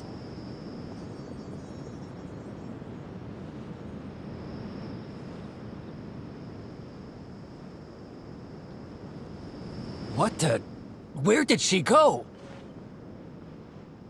How did we lose them? They were just here a second ago. More Eremite mercenaries? Who are they working for this time? Anyway, Traveler, it seems like we were being followed again. You were too careless. You should have noticed those hopeless amateurs trailing you a long time ago.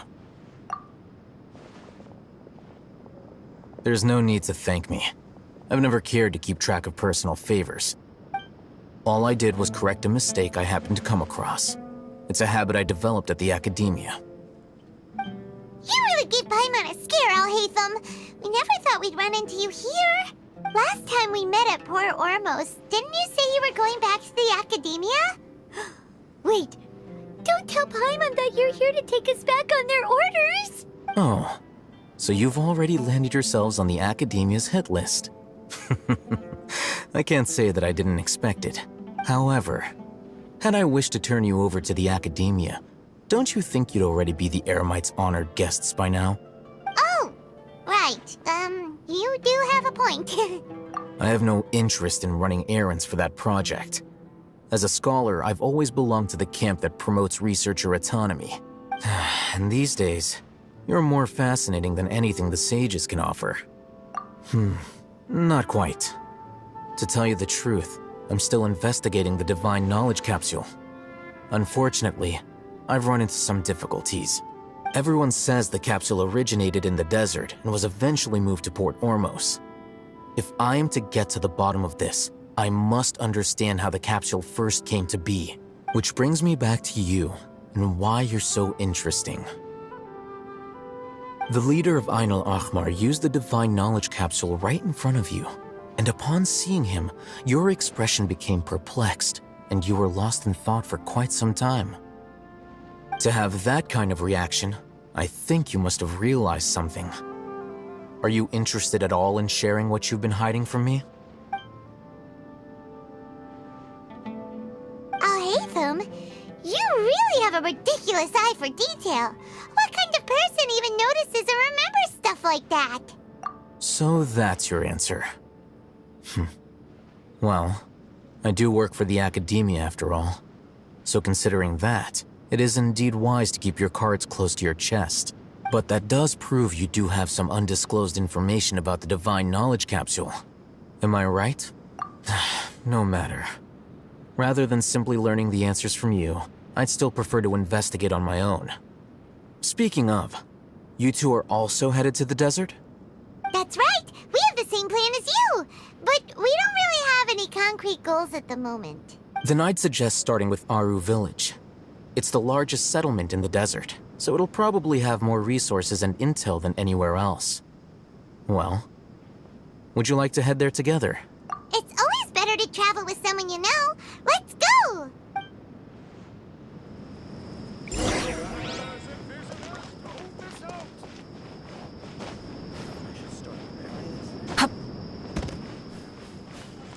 Light it up!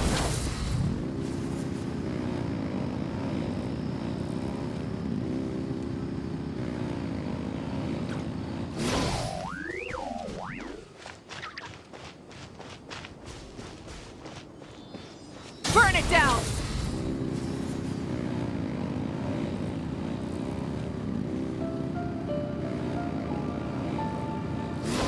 Happy to oblige.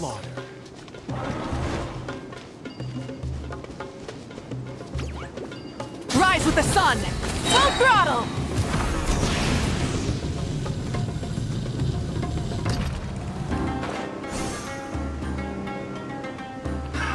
Another test subject. That tingle? Light it up! Rev the engines!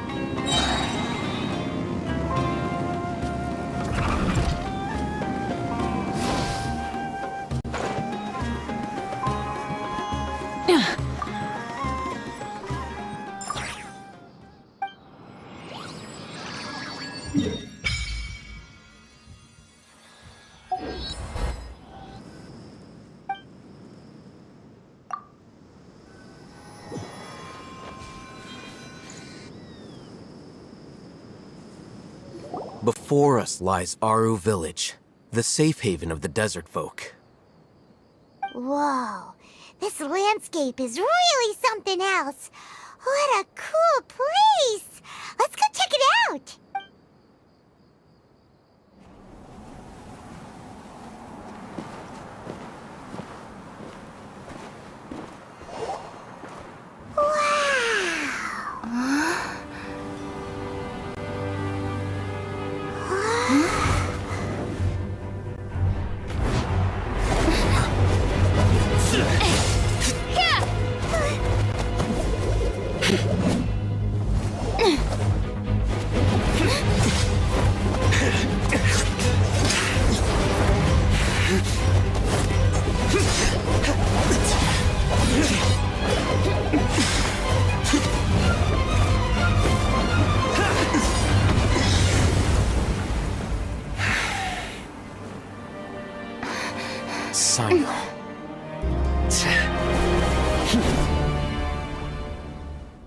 Unless my memory fails me, we have barely spoken 2 words to each other before now at the academia. Would you care to enlighten me as to when and how I invited the General Mahamatra's wrath? Oh, Haytham. Do not think you can escape my judgment just because you managed to escape my attack. Judgment? So that's how you'd characterize your actions here, is it? Or would elimination perhaps be a more accurate description? Had I used my full strength, not even this traveler would have been able to stop me. Though styled like an assassination, I sought only to ensure that my target would be unable to flee or resist. Standard practice for the Matra, as well you know. Seemed to me more like your own personal touch. Who is that, Alhaitham? Did you call him General Mahamatra? Yes. General Mahamatra Sino, head of all the Matra at the Academia. He's a You seem to have placed a lot of trust in Alhaitham, to the point of blocking an attack for him. If I were you, I'd never choose to side with him. I wouldn't believe a single word that comes out of his mouth. I have been pursuing this scribe for a long time. I urge you, stand back and do not seek to defend him any longer. Otherwise, there will be consequences. Has Alhaitham done something wrong? Paimon doesn't think he's as bad as you've made him out to be. I won't waste my breath explaining things. Alhaitham, I saw it during our fight. Take it out. The divine knowledge capsule you're hiding on your person. Unless you want me to retrieve it for myself. Very perceptive of you. Nothing escapes Amatra's senses. Wait, the divine knowledge capsule? Didn't it fall into the Matra's hands in Port Ormos? No wonder you speak with such confidence, Sino. But I must admit, I'm very curious. What does this capsule mean to you? And why, as General Mahamatra of the Academia, are you all alone in the desert? As far as I'm aware, the other Matra have been speculating about your disappearance. Have you been given a mission that's, let's say, morally dubious? If I was the real target of your mission, what was stopping you from simply using your authority and resources to judge me within the walls of the Academia? I should have known you'd be difficult to deal with. You two? Ugh! What you would do, Traveler? Paimon feels like we can't trust either of them! Ahem. Well, look at you two, acting all tough and self-righteous over there. Wait, Dia? Great! Finally, someone that we can trust! You gotta help us out here, otherwise these two are gonna start fighting again! Yeah, sure looks that way. Two giants from the Academia duking it out once and for all. Not something you get to see every day, that's for sure. Listen, I know you academic types love to fill up your big brains with self-righteous morality and lord your empty rules and virtues over each other. But how dare you bring your petty disputes into the safe haven of Aru Village? It seems like someone's gonna have to beat some sense into your thick skulls until you finally learn to respect these grounds.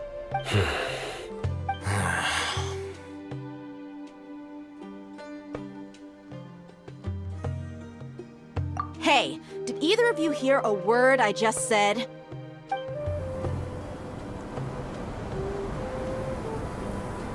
Whoa, what's going on? The wind's so strong! Is this a sandstorm? Paimon's gonna get blown away! Another sandstorm? What's up with these recently? Hey! All of you, over here, quickly! We have to take cover! Someone's calling for us! Oh, this wind is too strong! Let's get over there! That sounded like Candace. Come on, you two. Jeez, are all of you Academia folks such hard work? Move it! All right, stop yelling.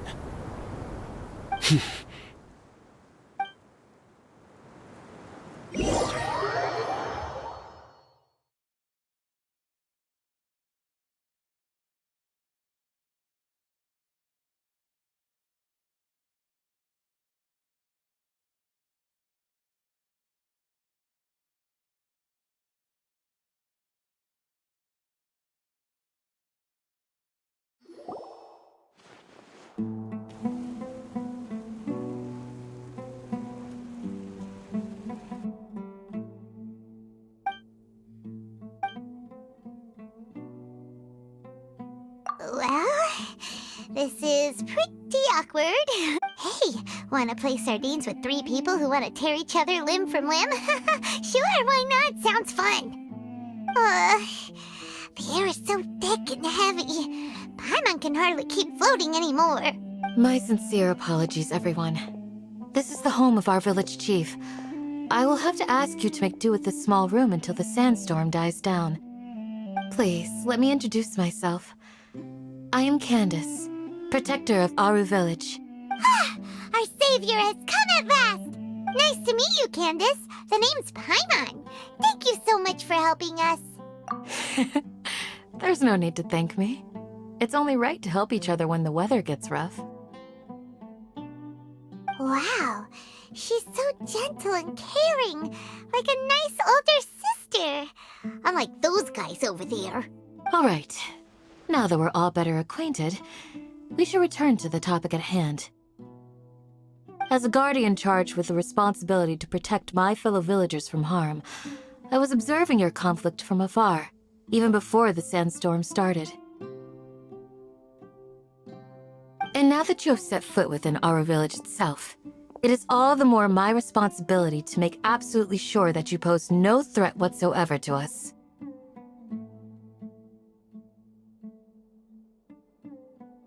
So please, have an honest and sincere conversation with one another, and put your hostile feelings to rest. If anyone dares to start anything again while they are under this roof, I will not hesitate to send them out for some quality time with the creatures of the sandstorm. Oh, on second thought, Paimon may have misjudged Candace's character. And that goes for you too, Miss Dia. Do I make myself clear? All right, we got it, Candace. That's what I like to hear. So, which of you will begin? I was supposed to be a mediator, but I might have gotten a little too involved just now. Anyway, one of those two should probably start talking. Wait, that was you trying to be a mediator? I have nothing to hide, so there's no shame in explaining myself. While Alhaitham wasn't wrong about the other Matra not knowing my whereabouts, it's not because I've been assigned a morally dubious mission. Rather, I've chosen to exile myself. Huh? Exile yourself? A little while ago, I discovered that there was data missing in the Academia's project planning and development files. What little they did report clearly did not match the project's actual progress. As General Mahamatra, I had the responsibility and authority to request an audit. However, to my surprise, the person responsible for the erroneous data was none other than Grand Sage Azar himself. I tried to investigate the issue myself before submitting a formal audit request, but I soon found that all leads and potential pieces of incriminating evidence were carefully concealed from me. I began to realize that they were cautious of me from the very beginning. Unsurprisingly, the Grand Sage rejected my audit request as soon as the submission reached his desk. He even said to me, "The power of the General Mahamatra is granted by the sages. You have no right to judge us." So they really are up to no good. I realized then that to the Grand Sage, the Matra are nothing more than tools for the sages to assert and maintain their control over knowledge. The vows that we took, the principles that we strive to uphold, they are meaningless to the academia of today.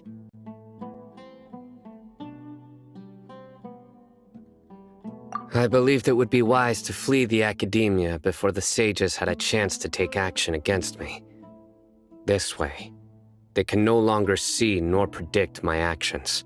I will never give up on this investigation. There's no need for someone else to give me power or authority. Once I find the truth, I will administer judgment by my own name. Sino seems to have the same goal as us. We're all investigating the sages. Plus, now that he's no longer the General Mahamatra, he somehow feels a lot less scary. Well, Sino, if that's your story, then why did you see Alhaitham as a target? When I was investigating the matter in the academia, I overheard a conversation between Alhaitham and a sage. The sages asked you to investigate a blonde-haired traveler. Do you dispute this, Alhaitham? What? Like many parts of the project, this assignment was undocumented. Now throw in your suspicious behavior with the Divine Knowledge capsule, and I think we deserve an explanation. Yes. I was indeed tasked with investigating the Traveler. I'll hate them! After all, the promised reward was so great that hardly any scholar could have refused. The sage told me, once you've completed this assignment, I can give you a glimpse of divine knowledge. A most enticing offer. Unfortunately, those academics don't know me at all. Their words contained one key piece of information, namely that divine knowledge indeed exists. That gave me all I needed to know. From my perspective, the sages are far from trustworthy. Think about it. Isn't it a little strange they're so willing to share divine knowledge with anyone, even as a reward? So, I began my own investigation following the lead of the Divine Knowledge capsule. In the end, I realized my wisdom in committing to this rather than collaborating with the sages.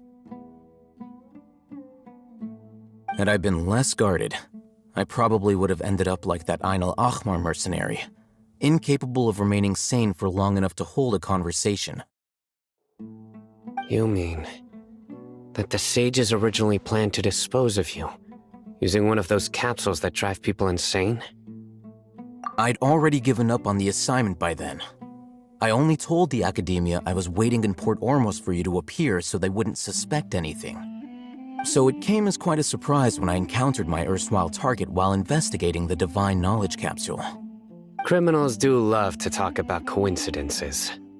Even though I ran into the Traveler by chance, I had no intention of providing assistance to the Academia. Also, you should remember, you were the ones who decided to follow me and strike up a conversation after I left that tavern. That's true. Al-Haytham helped us out at Caravan Rebat as well. Maybe he's telling the truth. I'm willing to apologize, if that's worth anything to you. I took the Divine Knowledge capsule behind your back because I judged its existence to be a significant risk. I felt that it would be best for no one to interact with it before it had been properly studied.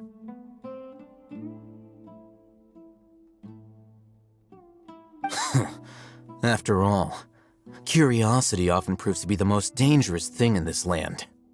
You should be well aware, Scribe Al-Haytham, that curiosity can also lead you to danger and suspicion. Answer me this. Did the sages share any information about their project with you? Have I not made myself clear? You and I are both distrusted by the Academia. Do you really think they would tell me anything? Fine. Although you haven't completely proven your innocence, I won't regard you as an enemy, for now. As you wish. Good. I'm glad to see you two clearing up your misunderstandings.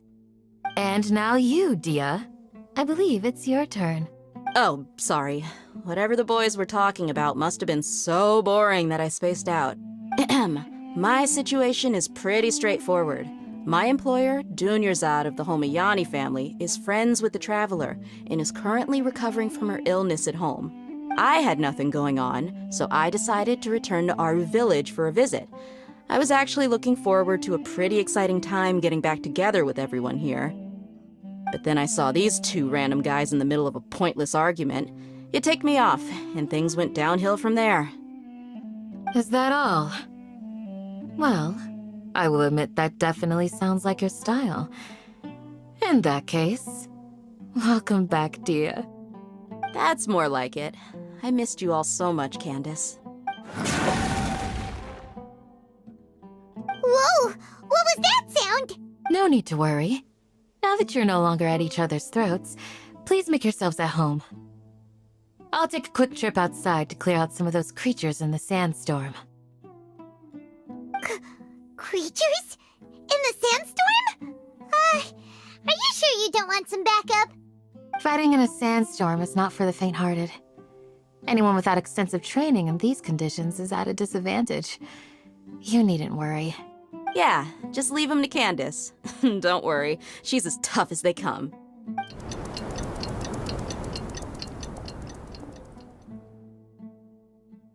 winds died down. That means the sandstorm's over, right? Candace still isn't back yet, though. Is she alright? Maybe we should go out and check on her. When you put it that way, even I'm starting to feel a little worried. All right, let's go. We've been here long enough, and the boys are as chatty as the floor.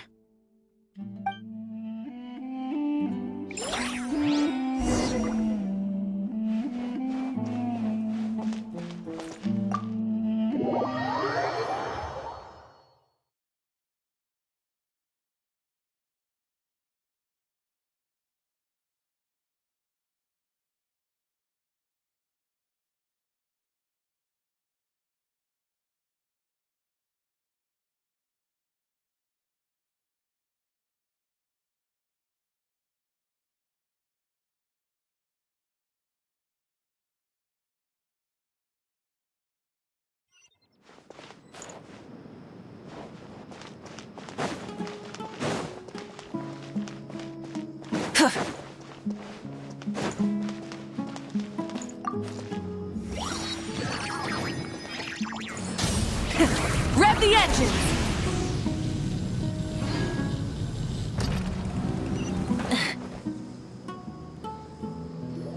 Whew. Candace, you're still fighting? You've been out here dealing with these creatures the entire time? Yes. They just keep coming in waves. I've lost count of how many I've defeated. Before I realized it, even the sandstorm had stopped. Ah! Here comes another wave! Leave this round to us. I got interrupted earlier, but now I have something to take my anger out on. It's been quite a while since I've seen the Flame Mane in action. I'll leave these to you then. I'll be sure to put on a good show. Let's go!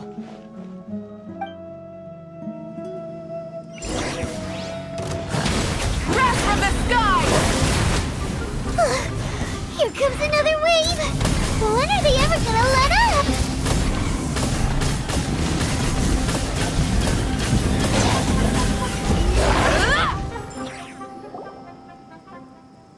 The creature stopped appearing. Was that the last of him? What we fought just now was probably the aftermath of the sandstorm. So we should be safe for the time being. Well fought, everyone. No injuries, I hope. Huh? Who are you? My apologies. I haven't had a chance to greet you yet. I had my hands full taking care of the village's elderly and children. I am the chief of Aru Village. Everyone usually calls me Uncle Anpu. Sir, I am also originally from the desert, but I have not been back for some time now. May I ask if such sandstorms are common? I can't say they've always been common, but recently the storms have become increasingly severe and frequent. Besides sandstorms, we also occasionally get earthquakes. According to an investigator who stayed in the village a while ago, these unusual natural phenomena are related to the withering of Irminsul. Another effect of Irminsul's withering. So, Irminsul's withering causes withering zones in the forest, and sandstorms and earthquakes here in the desert? Everything in the natural world is inextricably connected to Irminsul. These regional symptoms can indeed be a reflection of Irminsul's present state. Everyone in Aru Village needs to take good care of themselves. Speaking of which, why haven't I seen a single village keeper since I got here? Village keeper? Who are they? Village guards like Candace? Does your curiosity know no bounds? Village Keeper is how Aru Village refers to mad scholars exiled here by the academia. Most of them are scholars who lost their sanity after a period of training in the Avidia forest. The academia believes that their crazed mutterings may have a negative effect on the psyches of other scholars. So, they're forcibly exiled to the desert. Though if you ask me, it's all a boatload of nonsense. Alas, that's exactly what we've been trying to investigate. One by one, the village keepers have been mysteriously disappearing without a trace. But no one in the village has ever seen them leave. If you're planning to stay around the village for the next few days, I'd appreciate it if you could keep an eye out for them. I've had encounters with those people in the past. I'll see what I can do to help. The Matra are the ones responsible for their exile. Now that you're no longer with them, are you trying to alleviate your guilt and atone for your past sins? I'm fascinated by how you think. Mock me if you will, but if you are guilty, I will eliminate you, regardless of my position or identity. Oh, you're the former General Mahamatra. You must be an expert in these kind of investigations. Thank you for your help. Is it because you're reminded of Hypatia? Oh, these poor scholars. First they lose their sanity, now this! We need to help get them back home, safe and sound. But, is it really a good idea to tag along with Sino? You seem like you really don't trust him. I'll be grateful for the assistance. No doubt you will do a better job than some of my former subordinates. Let's start by finding a spot to share what we know so far.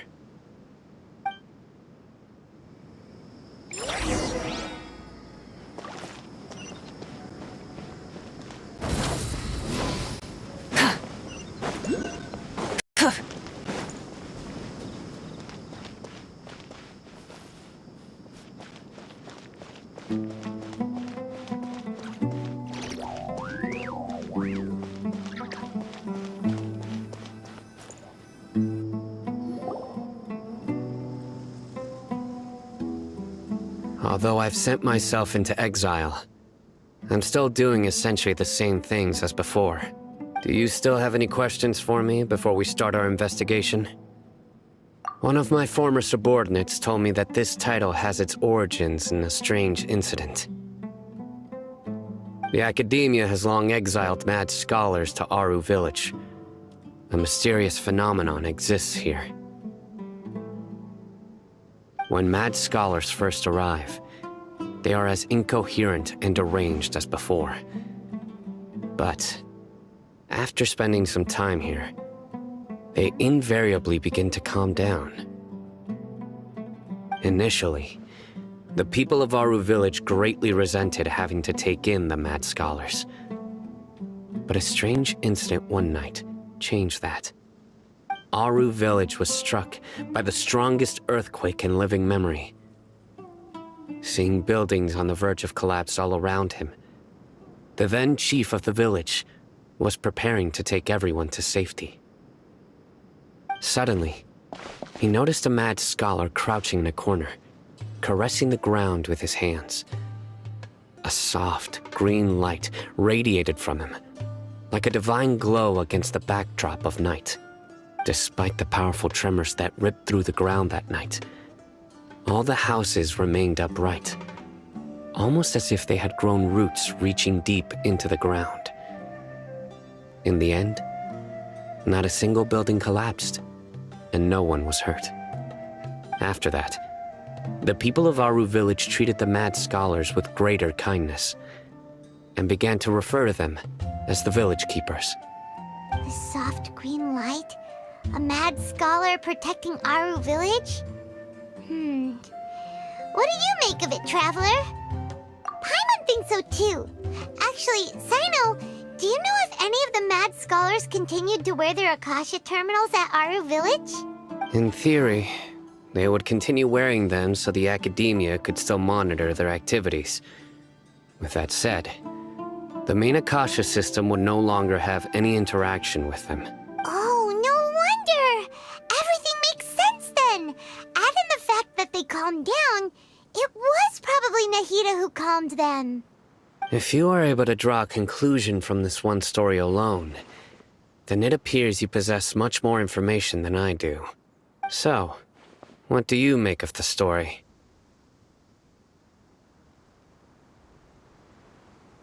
Really? Lesser Lord Kusanali. What? You don't believe us?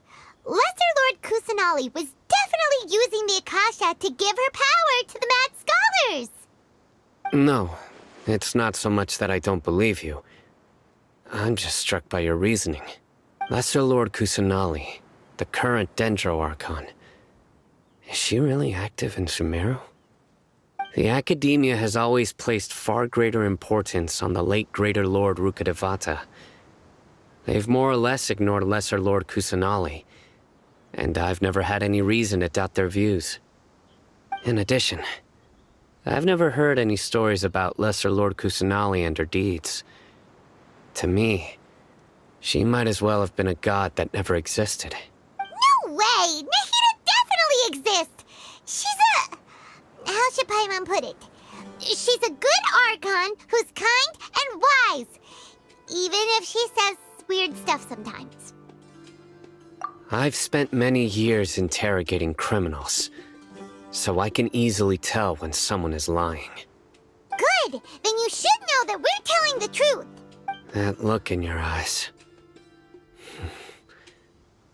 I've never seen that from a liar. You two really must have met Lesser Lord Kusanali. How can this be? To think, our Archon has been amongst us this entire time. Alright, now it's our turn to put our skills to good use for this investigation. But easier said than done, especially since we don't have any leads. Maybe we can start by knocking on some doors. Excuse me, are you here to help me find my grandpa? Huh? Who are you? By the sounds of it, a resident of this village. My name is Isak. You'll help me find my grandpa, right? Is your grandpa a mad scholar? Hey, don't say that. Grandpa is just Grandpa. Why do you have to call him that?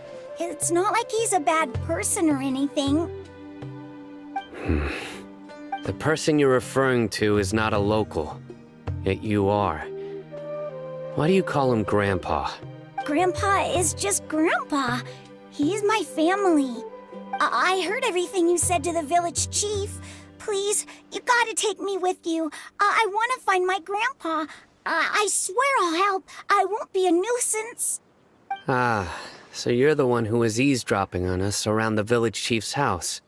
I was planning to go out and take care of whoever it was, but I had a vague feeling that they didn't harbor any ill intent. Whoa. Hatham wasn't kidding about Matra having sharp senses.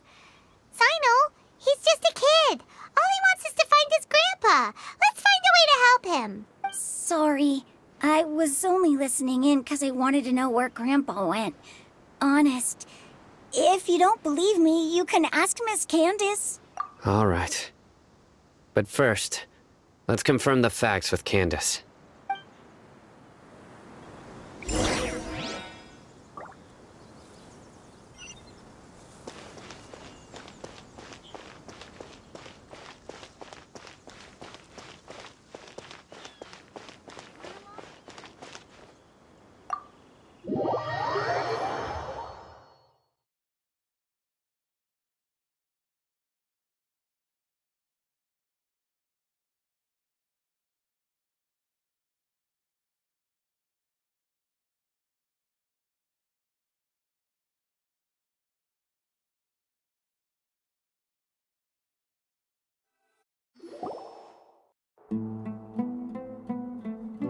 Sino is super vigilant. Is this what all the Matra are like? Ah, you're back already. We just wanted to confirm something with you. Do you know a boy by the name of Isak? I had a feeling he'd go looking for you. Huh? You knew this would happen? Yes. Although he tried his best to stay hidden, I still noticed him eavesdropping outside the window. He really wants to get his grandfather back. Isak's parents were both Aramite mercenaries who rarely returned to the village after finding employment in the city. He was raised by his grandfather. Unfortunately, it was only a few years before his grandpa passed away. Isak was still very young at the time, so various families in the village took turns caring for him so he could survive. Later, an elderly mad scholar arrived at the village. Isak thought the scholar bore a striking resemblance to his grandfather, and thus often spied on the man. However, the scholar was unkempt in appearance and incoherent in speech. Although Isak referred to the man as his grandpa, he was afraid and didn't dare to approach him. One summer night, The oft mumbling and bumbling Grandpa suddenly calmed down and seemed to become more lucid. He even noticed Isak hiding in the distance. So Grandpa walked up to Isak and patted him on the head. He even took Isak to the entrance of the village, where he patiently taught the boy the names of the stars, and accompanied Isak until he fell asleep. The next morning, Isak woke up and wanted to go find his grandpa again, only to realize his grandpa no longer recognized him. However, even so, Grandpa retained his calm expression. It's said that those who saw the scholar claimed he no longer appeared to be crazy, but appeared to be living in his own world, almost as if he were sleepwalking. Isak was thrilled that his grandpa was able to find peace and would follow him all the time, asking him things like, "Grandpa, want me to take you somewhere fun?" Or, "Grandpa, could you tell me stories about the stars again?" All this somehow just makes Paimon feel really sad. It seems like they both deserve so much better. Perhaps. Nearly everyone who lives in the desert has some form of hardship or regret. But even so, we must still continue on with our lives. It's also my reason for fighting. I must continue to protect this land.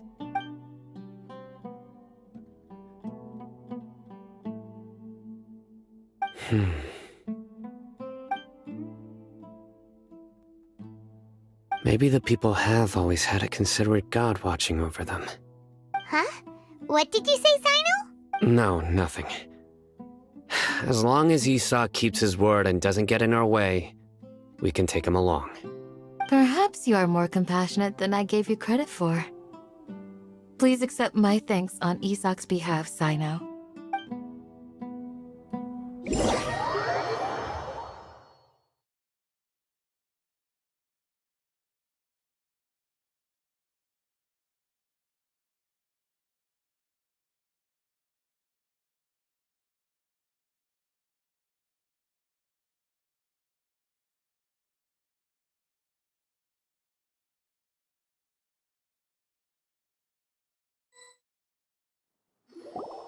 Hey, Isak! Oh, it's you guys! We've cleared everything up. Let's go find your grandpa. Really? Wow! Thank you so much! Yeah! All right. Let's ask the local residents some questions first.